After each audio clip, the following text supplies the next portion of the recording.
بسم اللہ الرحمن الرحیم اللہم یا رحمان یا رحیم ویا ارحم الراحمین وصلی علی من ارسلتہ رحمتا للعالمین۔ نہایت ہی واجب الاحترام بزرگان محترم، برادران عزیز، جو احباب روزی کے سلسلے میں اپنے شہر سے دیگر شہروں میں رہتے ہیں یا اپنے ملک سے باہر رہتے ہیں، روزگار کی فراوانی کے لیے اور روزگار کے اسباب کے لیے، اسی طرح جاب اور ملازمت کے لیے لإیلافِ قریش کو اپنے معمول میں رکھنا چاہیے۔ سفر کرتے ہیں، ایک شہر سے دوسرے شہر کی طرف جا رہے ہیں، ایک ملک سے دوسرے ملک کی طرف جا رہے ہیں، ان تمام ممالک میں رہتے ہوئے اپنے مسائل کو حل کرتے ہوئے جو لإیلافِ قریش کا ورد کرے گا، اللہ عز و جل اس کی زندگی کے مسائل کو آسان کر دیں گے اور حل کر دیں گے۔ یعنی جب بھی اس کی جاب ختم ہو رہی ہے، آگے پہلے دروازہ کھلا ہوا ہوگا۔ جس طرح یہ رزق کے وسائل کو آسان کرتی ہے، اسی طرح اس مبارک صورت، اس مقدس صورت کا ایک فائدہ یہ بھی ہے، یہ خوف کو ختم کرتی ہے۔ جو شیطان فقر کا ڈر پیدا کرتا ہے، غربت و افلاس کا ڈر پیدا کرتا ہے، چاہے اسباب جس قدر بھی مفقود ہو جائیں، انسان گھبرائے گا نہیں کہ اللہ نے ہی سبب پیدا کرنا ہے، پروردگار عالم پیدا کریں گے۔ اسی صورت مبارکہ میں اللہ رب العزت نے مشرکین مکہ کو نمک حلالی کا حکم فرمایا ہے کہ تم میرے بندے ہو، تمہیں میں نے پیدا کیا ہے۔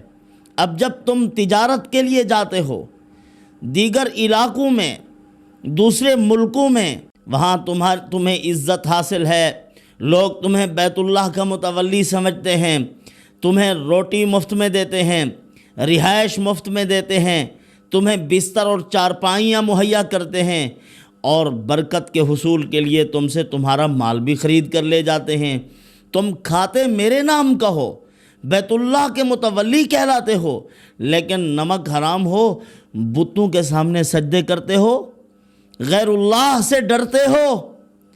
الیس اللہ بکاف عبدا، کیا اللہ اپنے بندے کو کافی نہیں ہے؟ فلیعبدوا رب ھذا البیت، کیا کرو؟ اس بیت اللہ کے رب کی عبادت کرو، اس گھر والے اللہ کی عبادت کرو جس کے نام کی کھا رہے ہو تم۔ علامہ انور شاہ کشمیری رحمۃ اللہ علیہ نے ارشاد فرمایا کہ اگر کوئی آدمی غربت و افلاس میں ہے، اس کے گھر میں فاقے چل رہے ہیں، سورۃ لإیلافِ قریش کو پڑھے، الذی اطعمہم من جوع، جب اس آیت پر پہنچے، اپنی غربت کا اظہار اپنے دماغ میں لائے، اپنی غربت کا استحضار کرے اور اللہ عز و جل سے فریاد کرے، دل میں اللہ سے مانگے کہ اے رب کریم، میرے کھانے پینے کی اشیاء کم پڑ گئی، میرے اوپر اہل و عیال کا بوجھ ہے، میں پریشان ہوں، اللہ رب العزت اس کے لیے اسباب پیدا کر دیں گے روزگار کے۔ اور اسی طرح فرمایا، جو آدمی خوف میں ہے، پریشانی میں ہے، کسی قسم کا خوف ہے، وَآمَنَهُم مِّن خوف پر جب پہنچے، اگر دشمنوں نے تنگ کر رکھا ہے، انہی کی طرف اشارہ کرے اور اس کو پڑھے، انگلی سے اشارہ کرے ان کی طرف اور تصور کرے کہ اے اللہ میرے ان دشمنوں کو کمزور کر دے، یہ منظم طریقے سے سازشیں کر رہے ہیں، یہ مجھے ذلیل و رسوا کرنے کی فکر میں ہیں، اے پروردگار ان کے شر سے مجھے محفوظ فرما۔ وَآمَنَهُم مِّن خوف کو بار بار پڑھے، جس طرح اللہ کی مدد کو طلب کرنے کے لیے، اس کی یعنی استعانت کے لیے، اللہ کی مدد طلب کرنے کے لیے علماء نے لکھا ہے، ایاک نعبد و ایاک نستعین کو کثرت سے پڑھتے رہو، نوافل میں بار بار پڑھو، اللہ کی مدد نصیب ہوگی۔ اسی طرح یہاں بھی الذی اطعمہم من جوع پڑھو گے تو رزق کی فراوانی حاصل ہوگی، وآمنہم من خوف اگر پڑھو گے تو اللہ پاک خوف سے امن عطا فرمائیں گے۔ جہاں علماء نے روزگار کے لیے اور رکاوٹوں کو دور کرنے کے لیے لإیلافِ قریش کا عمل دیا ہے، فرمایا یہ پڑھو گے جس قدر کاروباری رکاوٹیں ہیں اللہ دور کر دیں گے۔ 72 مرتبہ اس کو پڑھنا چاہیے، اول آخر 7 مرتبہ درود شریف کا اہتمام کرنا چاہیے۔ اللہ پاک رکاوٹوں کو دور کر دیتے ہیں، مالی بندشیں ختم ہو جاتی ہیں، پروردگار عالم وسائل بڑھا دیتے ہیں، چاہے جس قدر بھی اثرات ہوں۔ اسی طرح جس طرح اس کا فائدہ ہے، یہی فوائد علم نشرح کے بھی لکھے ہیں۔ علماء نے فرمایا کسی وقت میں بیٹھ کر یا ہر نماز کے ساتھ 21 مرتبہ علم نشرح لک صدرک اس مبارک صورت کو پڑھو۔ اگر مشکل مسائل میں پھنسے ہوئے ہو تو ان مع العسر یسرا فان مع العسر یسرا ان مع العسر یسرا، اس آیت مبارکہ کو 21 مرتبہ ہر بار پڑھتے رہو، یعنی سورت کو بھی 21 مرتبہ پڑھنا ہے۔ جب یہ آیت آئے تو 21 مرتبہ پڑھو، جتنے مشکل مسائل ہیں اللہ ان کو حل کر دیں گے۔ مالی معاملات کی رکاوٹیں دور ہو جائیں گی، جن کے وسائل گھٹ رہے ہیں، کمپنیاں فلاپ ہو چکی ہیں، کارخانے بند ہونے کو آ گئے ہیں، ان کو چاہیے یہی پڑھو۔ اس کے عجیب معجزاتی اثرات ہیں، دماغ دنگ ہو جاتا ہے کہ یہ کیسے ہوا ہے جو ہمارے بس سے باہر تھا، ہم اپنے عجز کا اظہار کر رہے تھے، یہ کیسے ہو گیا ہے، اللہ پاک حل کرتے ہیں۔ زمانہ جاہلیت میں ہر طرف خوف و ہراس پھیلا ہوا تھا، بلی نے راستہ کاٹ لیا ہے، فلاں پرندہ گھر سے گزر گیا ہے، ماہ سفر آ گیا ہے، لہذا منحوس اثرات لوٹ رہے ہیں۔ اس قسم کے غلط نظریات تھے زمانہ جاہلیت میں۔ رسول اللہ صلی اللہ علیہ وسلم تشریف لائے، حضور نے ان تمام موہومات کو ختم کیا۔ اللہ پر یقین رکھو بس۔ ایک مرتبہ آپ صلی اللہ علیہ وسلم تشریف فرما ہیں، کچھ لوگ جا رہے تھے، حضور نے پوچھا یہ لوگ کہاں جا رہے ہیں؟ صحابہ کرام نے بتلایا، یا رسول اللہ صلی اللہ علیہ وسلم یہ جاتے ہیں آگے فلاں جگہ پر ایک جنگل ہے، وہاں ایک درخت ہے، اگر انہوں نے کچھ مانگنا ہوتا ہے، شادی وغیرہ مانگنی ہے تو یہ وہاں جا کر کپڑا باندھتے ہیں، اگر بچہ مانگنا ہے تو دھاگا باندھتے ہیں، اگر کوئی بڑا سارا معاملہ ہے تو سرمایہ رکھ دیتے ہیں، ایک بلا ظاہر ہوتی ہے، اس کو دیکھ کر یہ اس سے دعائیں مانگتے ہیں، پھر ان کی مرادیں پوری ہو جاتی ہیں، ان کے مسائل حل ہوتے ہیں۔ یعنی شیطانی اثرات تھے وہاں۔ آپ صلی اللہ علیہ وسلم نے فرمایا یہ تو میرے آ جانے کے بعد ختم ہو گئی ہیں ساری چیزیں، کون شخص ہے جو وہاں جائے گا اور جا کر اس بلا کا مقابلہ کرے گا؟ حضرت خالد ابن ولید رضی اللہ تعالیٰ عنہ کھڑے ہو گئے، تلوار ہاتھ میں پکڑ لی، یا رسول اللہ میں جاؤں گا۔ آپ نے فرمایا وہاں جاؤ اور وہاں جا کر کہنا ہے محمد الرسول اللہ صلی اللہ علیہ وسلم تشریف لا چکے ہیں، آپ صلی اللہ علیہ وسلم اللہ کے نبی ہیں اور آسمان سے ان پر وحی نازل ہوتی ہے، تمہارا وقت ختم ہو گیا ہے، اگر یہاں سے نکلتے ہو ٹھیک، ورنہ تمہارا آخری دن ہے، پھر ان کا مقابلہ کرنا ہے۔ حضرت خالد ابن ولید رضی اللہ تعالیٰ عنہ وہاں چل پڑے۔ ایک بلا ظاہر ہوتی ہے، ڈرانے لگ جاتی ہے، دھمکانے لگ جاتی ہے کہ چلے جاؤ یہاں سے، کیا کرنے کے لیے آئے ہو؟ اللہ کے نبی صلی اللہ علیہ وسلم نے جب حضرت خالد ابن ولید رضی اللہ تعالیٰ عنہ کو روانہ فرمایا، 3 مرتبہ پڑھا تھا، لا الہ الا اللہ، لا الہ الا اللہ۔ اب تو اللہ کی الوہیت چل رہی ہے، اب ان بلاؤں سے ڈرنے کا کیا کام؟ حضرت خالد ابن ولید رضی اللہ تعالیٰ عنہ نے اس کو کہا کہ مجھے حضور نے بھیجا ہے، اور ان کا ڈائریکٹ تعلق ہے عرش الہی کے ساتھ، آسمانوں سے ان پر وحی نازل ہوتی ہے، اور زمین پر کسی قسم کی کوئی رکاوٹ نہیں ہے، تمہارا وقت ختم ہو چکا ہے۔ تو جب وہ بلا باتیں کرنے لگی، جو جنات تھے، علامہ امام نصفی رحمۃ اللہ علیہ نے، امام نصفی رحمۃ اللہ علیہ نے اس واقعے کو لکھا ہے، سعید کلبی رحمۃ اللہ علیہ نے تاریخ الجن میں یہ مکمل واقعہ لکھا۔ حضرت خالد ابن ولید رضی اللہ تعالیٰ نے تلوار پکڑی، فرمایا اچھا تم ہمارا مقابلہ کرو گے، دوڑ پڑے، جا کر حملہ کیا، پھر دھندلاہٹ چھا گئی، گرد و غبار چھا گیا، ختم، بھاگ گئی۔ حضرت خالد ابن ولید رضی اللہ عنہ واپس آئے، آپ صلی اللہ علیہ وسلم کو حال سنایا، یا رسول اللہ اس طرح ہوا ہے، میں نے حملہ کیا ہے، گرد و غبار اٹھا، دھمکی دینے لگا، میں نے آگے سے سخت جواب دیا۔ آپ صلی اللہ علیہ وسلم نے فرمایا اے خالد ابن ولید، آپ نے میری امت کو جنات کے شر سے محفوظ کر لیا ہے، اب یہاں کسی قسم کا حملہ نہیں ہوگا، اب یہ اس جگہ کسی کو گمراہ نہیں کر سکیں گے۔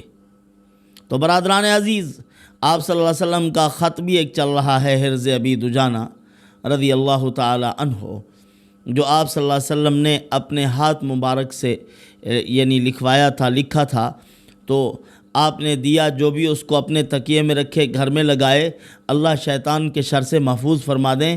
برادران عزیز، اس خط کو یہ جو آج کل کاپیاں چل رہی ہیں، یہ کاپی پیسٹ نہیں ہونی چاہیے۔ آج کل یہ جو نظام چل رہا ہے کہ بنے بنائے ملتے ہیں، نہیں، ان کے اندر اتنی اثرات نہیں ہوتے، اثر ضرور ہے لیکن اتنی نہیں۔ جب اپنے ہاتھ سے لکھ کر، زیر زبر لگانے کی ضرورت نہیں ہے، اس کو لکھ کر اپنے گھر میں لگا دو گے تو پھر شیطان کا داخلہ بند ہو جائے گا، اللہ پاک ان کے شر سے بچائیں گے۔ یہ الذی اطعمہم من جوع پر سورۃ لإلاف قریش کا ایک خاصہ علماء نے بیان فرمایا ہے، فرمایا جہاں رزق کی فراوانی کے لیے ہے، اسی طرح جادو، آسیب اور جنات کے اثرات کا خاتمہ بھی ہے اس کے اندر۔ یہ جو جادو کے ذریعے سے اپنے دماغ میں لوگ سمجھتے ہیں کہ ہم نے فلاں کے رزق کو بندش لگا دی ہے، وہ اپنا ہی نقصان کرتے ہیں۔ یہ بندشیں، رکاوٹیں اللہ کے حکم کے سامنے کچھ بھی نہیں ہیں۔ وَآمَنَهُم مِّن خَوْفٍ، جب پڑھو گے اللہ ہر خوف سے امن دیں گے، ہر خوف سے نجات عطا فرما دیں گے۔ آپ کی کوئی تقریب ہے، کھانا کم پڑ جانے کا خوف ہے، لإلاف قریش پڑھ لیجئے، اللہ پاک رسوائی سے محفوظ فرما دیں گے۔ ایک غلام آتے ہیں حضرت علی المرتضیٰ رضی اللہ تعالی عنہ کے پاس، بڑے پریشان، حیران، سرگردان، عرض کیا اے علی المرتضیٰ، شیر خدا حیدر کرار، میں مقروض ہو چکا ہوں، میں اپنے مالک کے پیسے بھی ادا نہیں کر سکتا، بے بس ہوں۔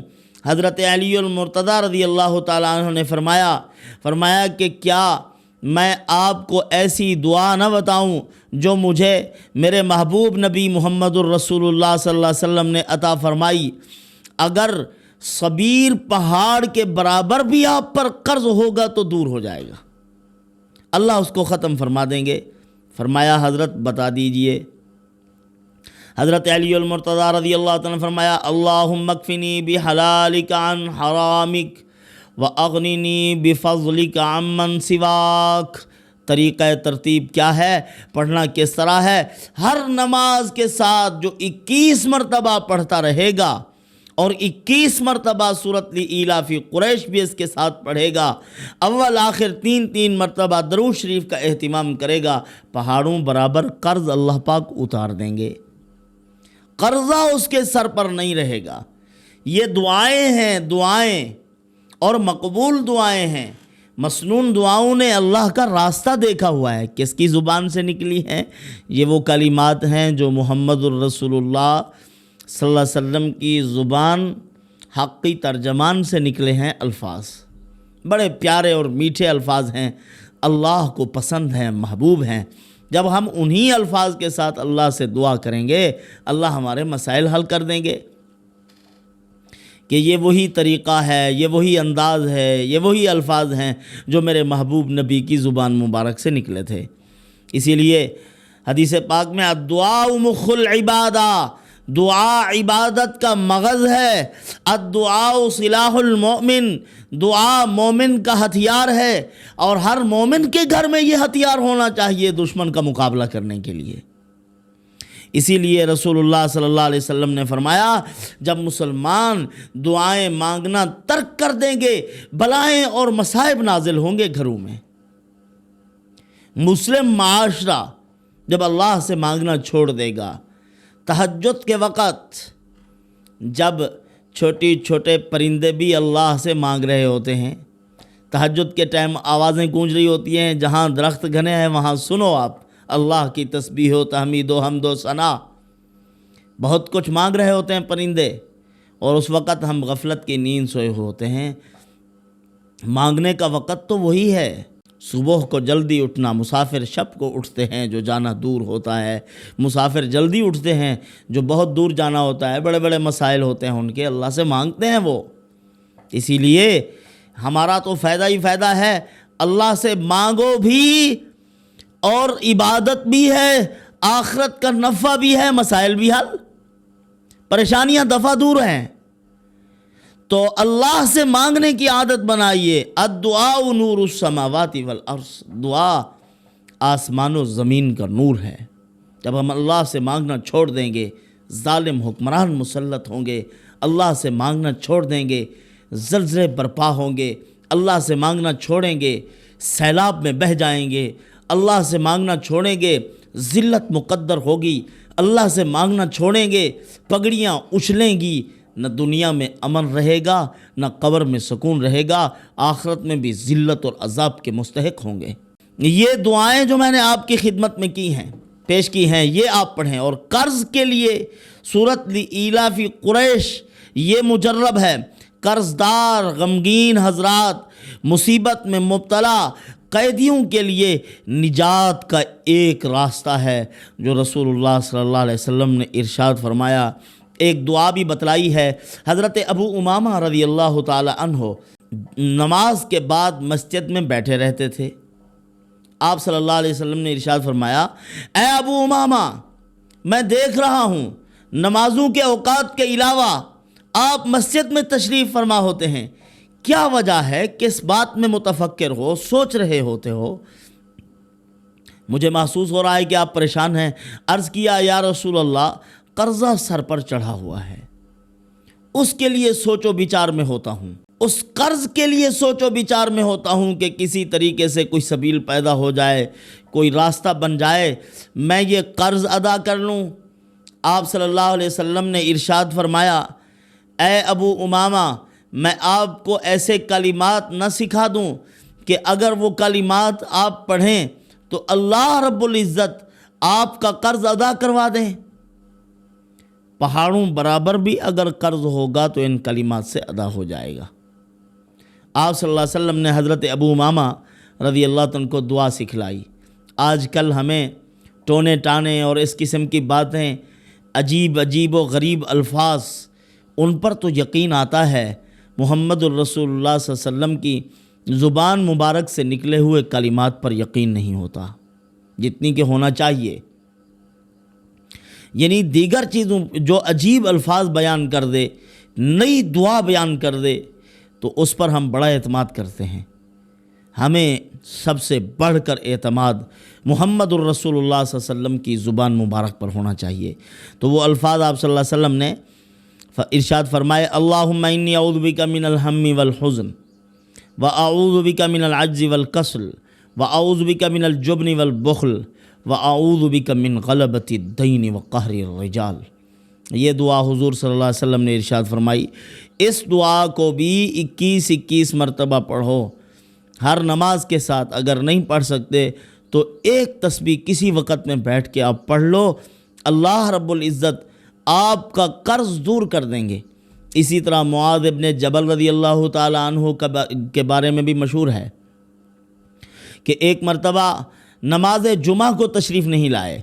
آپ صلی اللہ علیہ وسلم نے پوچھا کہ اے معاذ، آپ نماز پہ تشریف نہیں لائے، کہاں تھے؟ عرض کیا، یا رسول اللہ صلی اللہ علیہ وسلم، قرض دینا تھا، آ رہا تھا، راستے میں یہودی نے روک لیا ہے۔ آپ صلی اللہ علیہ وسلم نے ارشاد فرمایا، میں آپ کو دعا بتلاتا ہوں، آپ یہ دعا پڑھ لیں، اللہ پاک آپ کا قرض دور کر دیں گے، اس کے اسباب پیدا ہو جائیں گے۔ عرض کیا، یا رسول اللہ ضرور بتلائیے۔ آپ صلی اللہ علیہ وسلم نے فرمایا، یہ دعا پڑھا کرو، اللہم مالک الملک تؤتی الملک من تشاء وتنزع الملک ممن تشاء وتعز من تشاء وتذل من تشاء بیدک الخیر انک علی کل شیء قدیر۔ سورۃ آل عمران کی آیت ہے۔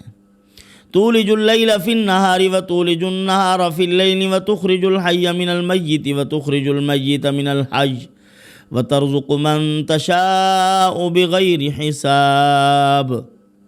یہ فرمایا پڑھا کرو، اور اس کے ساتھ ایک دعا بتلائی، فرمایا یہ دعا بھی پڑھو، یا رحمان الدنیا والآخرہ ورحیمہما تعطی من تشاء منہما وتمنع من تشاء ارحمنی رحمتا تغنینی بہا رحمت من سواک۔